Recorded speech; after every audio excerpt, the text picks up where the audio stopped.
नमस्कार मंडळी, स्वागत आहे मिनी ब्लॉगमध्ये. तर मंडळी, इथे आरुषची तयारी करते. त्याच्या स्कूलमध्ये ख्रिसमस पार्टी सेलिब्रेशन होतं, तर इथे पार्टीवेअर कपडे वगैरे घालायचे होते.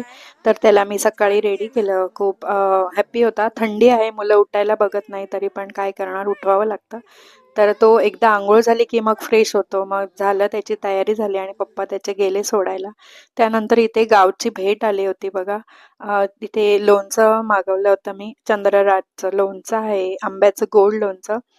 तर ते आरुषला आवडतं म्हणून. आणि इथे हे बुंदीचे लाडू आहेत. आरुषच्या मावशीने दिले होते, त्याला आवडतात म्हणून. इथे खाजा दिलं होतं गावचं.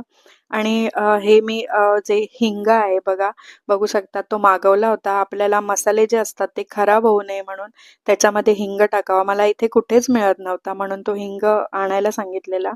आणि इथे गावठी पोहे आहेत, तेही खूप छान लागतात. आणि इथे नारळ आहेत गावचे, ते पण दिले होते. ही गावची प्रेमाची भेट आहे, म्हणून दाखवावं लागलं. म्हणजे असं वाटलं की शेअर करू. ही खूप प्रेमाची भेट, खूप सुखाची असते.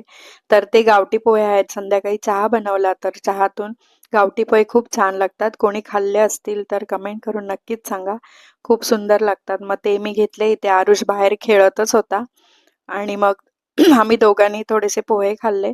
आणि त्यानंतर आरुषला काजू हवे झाले म्हणून मी तव्यावर छान परतवून घेतले. एवढे काजू तर तो खाणार नाहीच आहे, पण थोडेसे मी ते भाजून घेतले. आणि नेक्स्ट डे आरुषला ईस्टला त्याच्या स्कूलला सोडायचं होतं. डान्स प्रॅक्टिस होती. त्यांचा ॲन्युअल डे आहे, त्यामुळे प्रॅक्टिससाठी आम्हाला सोडायला लागलं त्याला. तर 1 तासाचं प्रॅक्टिस होतं म्हणून जाऊन येणं पॉसिबल नव्हतं. तर मग आम्ही तिथेच थांबलो होतो. सगळे पॅरेंट्स लोकं तिकडेच थांबले होते. कारण वेस्टवरून ईस्टला घेऊन यायचं होतं त्यांना, तर तिकडे सोडलं होतं. आणि फायनली 1 तासानंतर मुलं बाहेर आली होती. टीचर बाहेर घेऊन आले होते नर्सरीच्या मुलांना. आणि मग आम्ही इथे आरुषला घेतलं तिकडून. आणि मग इथे त्याचे पप्पा पण आहेत, तर ते गेले नव्हते. कारण नाईट करूनच घरी आले होते त्याचे पप्पा. मग आम्ही तिकडून निघालो फायनली आरुषला घेऊन. कारण घरी जाऊन पण खूप कामं पडली होती.